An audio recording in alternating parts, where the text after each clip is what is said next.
അനധികൃത സ്വത്ത് സമ്പാദന പരാതിയിൽ കണ്ണൂർ മാടായി പഞ്ചായത്ത് പ്രസിഡന്റിന്റെ വീട്ടിൽ വിജിലൻസ് പരിശോധന.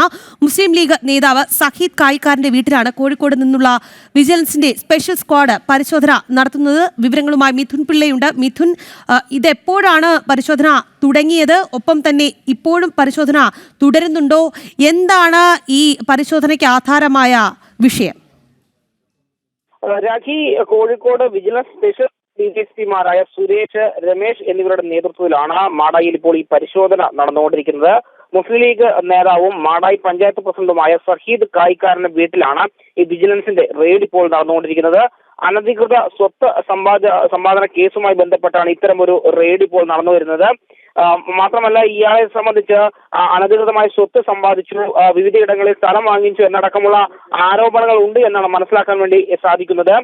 രാവിലെയാണ് ഈ വിജിലൻസ് സംഘം സഹീദ് കായിക്കാരന്റെ മാട്ടൂൽ നോർത്തിലുള്ള വീട്ടിലെത്തിയത്. നിരവധി വാഹനങ്ങളിൽ എത്തിയ ഉദ്യോഗസ്ഥർ രാവിലെ മുതൽ രേഖകൾ ഉൾപ്പെടെ പരിശോധിച്ച് സെർച്ച് ഇപ്പോഴും തുടരുകയാണ്. എത്ര സമയം ഈ പരിശോധന നീണ്ടു നിൽക്കും എന്നതിനെ സംബന്ധിച്ച് ഇതൊരു വ്യക്തതയില്ല. ഏതായാലും ഈ നിലവിലുള്ള ആരോപണങ്ങളിൽ കഴമ്പുണ്ടോ അടക്കമുള്ള കാര്യങ്ങൾ പരിശോധിക്കുകയാണ് പ്രധാന ലക്ഷ്യം. ഇതിന്റെ അടിസ്ഥാനത്തിൽ തന്നെയാണ് ഇത്തരം ഒരു പരിശോധനയുമായി വിജിലൻസ് രംഗത്തെത്തിയിരിക്കുന്നത്. രാഖി, അതിൽ കണ്ണൂർ മാടായി പഞ്ചായത്ത് പ്രസിഡന്റിന്റെ വീട്ടിൽ വിജിലൻസ് പരിശോധന എന്നതാണ് ഈ മണിക്കൂറിൽ പുറത്തുവരുന്ന വാർത്ത. മുസ്ലിം ലീഗ് നേതാവ് സഹീദ് കായിക്കാരന്റെ വീട്ടിലാണ് കോഴിക്കോട് നിന്നുള്ള വിജിലൻസിന്റെ സ്പെഷ്യൽ സ്ക്വാഡ് പരിശോധന നടത്തിവരുന്നത്. മിഥുൻ പിള്ളയാണ് വിശദാംശങ്ങൾ നൽകിയത്.